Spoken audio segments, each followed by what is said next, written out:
খেলাপি ঋণের হার সরকার এতদিন যা বলেছে, মানে বিগত সরকার, এখন বলা হচ্ছে এটি 18% বাড়তে পারে এবং সেটাকে শ্বেতপত্র বোধহয় 30% পর্যন্ত প্রাক্কলন করেছে এবং বলেছে যে 24টা পদ্মা সেতু বানাতে পারে। হ্যাঁ, 22টি পদ্মা সেতু আর 13টি মেট্রো রেল করা সম্ভব ছিল এই মন্দরিন দিয়ে। মন্দরিন নিয়ে কি কম কথা বলা হয়েছে সংসদে?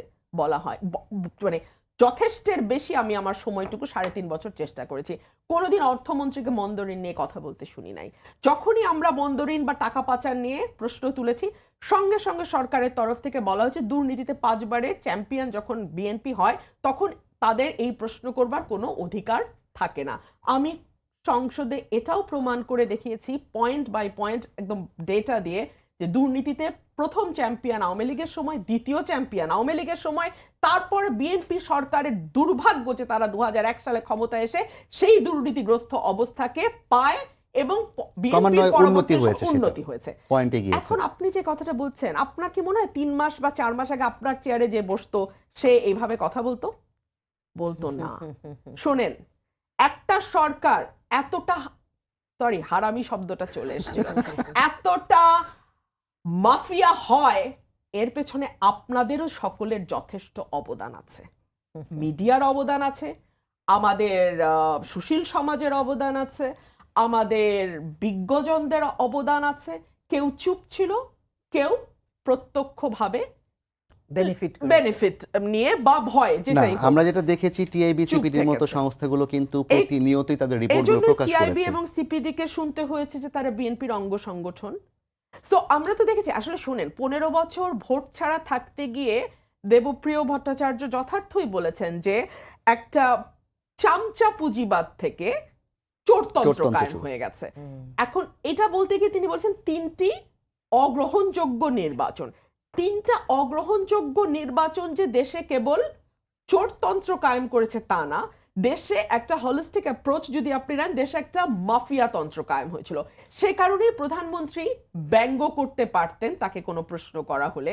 সে কারণেই প্রধানমন্ত্রীর কাছে প্রশ্ন করা সাংবাদিকরা যারা যেতেন তাদের একটা তালিকা থাকতো এবং সেই তালিকায় কারা যেতেন, কি ধরনের প্রশ্ন করতেন, সেগুলো তো আমরা দেখেছি। এবং খুব মজা, দেখুন এই ধরনের একটি প্রশ্নের ফাঁদে পড়েই কিন্তু শেখ হাসিনাকে দেশ থেকে পালায় যেতে হয়েছে। মানে এগুলো হচ্ছে দিন শেষে সকল কৌতুকপূর্ণ, মানে কৌতুকই মনে হয় আসলে। বাট দ্য থিং ইজ, গত 15 বছরে বাংলাদেশটাকে নিয়ে একটা ছেলে খেলা হয়েছে এবং এই দেশ আজকে যেখানে যেতে পারত, এই লুটপাট জিরো করা সম্ভব না। পৃথিবীর কোথাও লুটপাট জিরো হয় না, কম থাকে।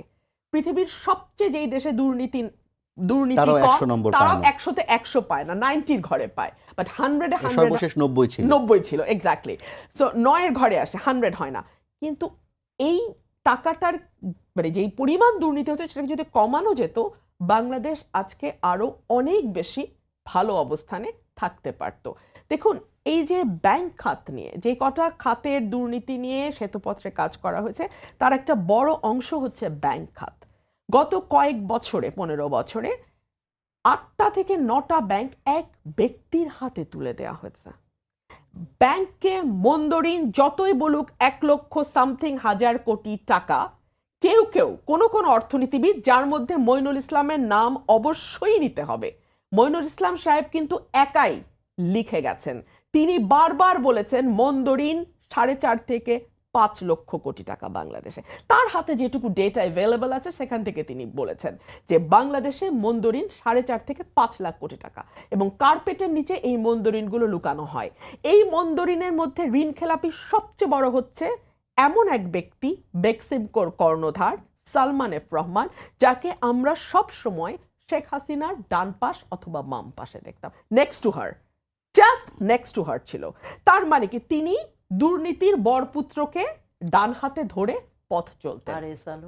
আর এস আলম, মানে যাকে এটা তো রিপোর্ট হলো গার্ডিয়ানে যে ঘনিষ্ঠজনদের 6,000 কোটি টাকা মূল্যমানের সম্পদ শুধু যুক্তরাষ্ট্রেই আছে। এর মধ্যে ভূমিমন্ত্রী সাইফুজ্জামান চৌধুরীর তারই শতাধিক বাড়ি, 358 বা 60, হ্যাঁ যেটাই হোক। এটা কি কল্পনা করা যায়? কল্পনা করা যায় না। যাই হোক, এবং লন্ডনে যেই বাড়িতে শেখ রেহানা থাকেন, সেটা সালমান এফ রহমানের পুত্রের বাড়ি এবং সেখানে তিনি বিনা ভাড়ায় থাকেন। তো যেটাই হোক, এই যে ব্যাংক খাত, শেয়ার বাজার লুটপাটের সঙ্গে সালমান এফ রহমান এবং গংরা কারা কারা যুক্ত, এটা কি জানতো না? জানা হতো। আব্দুল হাই বাচ্চুর কোনো বিচার কি বাংলাদেশে হাসিনার সময় হয়েছে, হতে পেরেছে? পারে নাই। অথচ হাসিনার অর্থমন্ত্রী আবুল মাল আব্দুল মুহিত কিন্তু বলে গিয়েছিল যে নামের আগে শেখ লাগিয়েছে বাঁচবার জন্য এবং তার হাত অনেক লম্বা।